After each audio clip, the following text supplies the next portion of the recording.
read our mission statement, it really, to me, boils down to one word, and that's success. And so when you think about success, my definition of that is the achievement or attainment of a worthy ideal. Now, worthy ideal, whose ideal is it? Is it my personal ideal? Is it the colleges? Is it the states? Is it the regions? It doesn't matter. The worthy ideal is whatever I presume that ideal should be. So if I come here and I want to get upskilled, I'm in the workforce right now, but I want to get upskilled or change my skill set, I'm coming to Louisiana Delta Community College to get the best of the best training I can possibly get. If I'm a first-year freshman straight out of high school, if I'm a first-year freshman straight out of high school, I'm coming here because I'm looking forward to building my future. Maybe I want to be an accountant, or I want to do instrumentation, or I want to be an RN, or any of those things. I mean, we have so many options. I'm looking at this mission statement and I'm thinking, if I go to Louisiana Delta Community College, their goal is to make me a success. And that's what the mission statement says to me. I would also say our students are very perceptive. I want to say our students, the student body that we get, is very highly emotionally intelligent.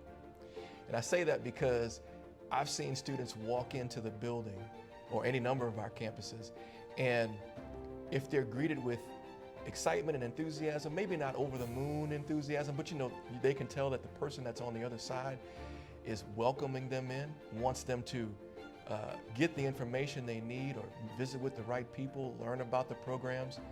And overall, the people that work with those students, it oozes from them that they want them to be successful, that they care about the outcomes.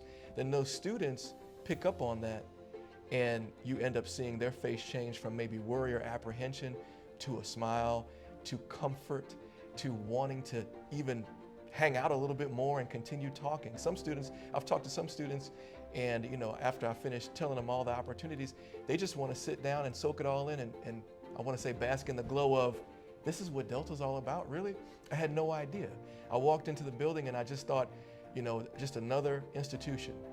We used to have a tagline, I think it was Delta, not just a place, it's an attitude. I think that was way long time ago.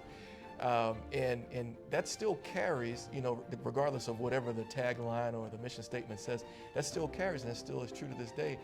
We owe it to the students, whether they be non-traditional or traditional, to give our best effort so that they feel like they can have success, which is what we talked about earlier, so that they can feel like they can have success with us. The key to why I do what I do is because I realize more than ever, education is a gift. Now, I remember being a young whippersnapper and going to school because I had to, going to college because it was the right thing to do. Maybe having an idea or a vision for what I wanted to be when I grew up, but you ran the laps, you did what you had to do, you took the classes you had to take because it was the right thing to do. And it was, maybe you were told to do it, or that in order for me to have a better outcome career-wise, I'm gonna do it. But I actually recently enrolled in a doctoral program. And I have to tell you that this experience, being a student all over again at an older age, really has changed me, because not only do I recognize the challenges that students face, balancing work and life, and oh yeah, you have school that you're doing as well, but also, I'm gonna sound like a nerd, but getting a chance to sit down or making time to read and absorb this wealth of knowledge that I'm being exposed to now, as a student, I'm a student all over again. It's so,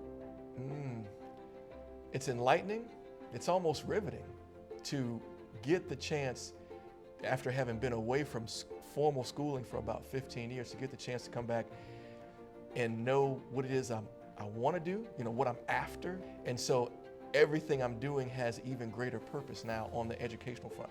And my hope is that when I get a chance to talk to students, when I get a chance to teach students, that I can somehow create a spark in their imagination that allows them to see their why. So my why do I mission is so that I can help others see their why.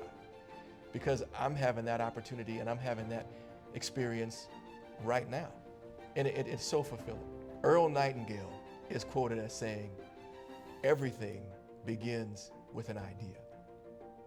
So again, that spark, that intent, me getting a chance to fulfill the mission to our student population, hopefully in our conversations, in the training, in the curriculum, maybe I can have those individuals have an idea. And then from there, they can pursue their life's mission as well. Having been at the institution for about 14 years, there's a lot of time invested, a lot of sweat equity, a lot of care for the outcomes and the people that work at this place. Whether you're been here for a while or you're new, if you've been here, you know that there's a certain spirit that pervades, there's a certain undercurrent that has always been at LDCC, and it's my interpretation of that is one of hope. No matter what happens, no matter what number of changes occur, no matter what the external factors are, we have to have hope. Hope is a main criteria for us at LDCC, because if you have hope, then 9 times out of 10, you'll be resilient. We've been through a lot of change at this institution for a number of reasons. Again, internal, external, you name it, there's been a lot of change. But if we hold on to hope that we're making a difference, a positive difference in the lives of those that we serve, then that will allow us to be resilient to any future changes that may come our way.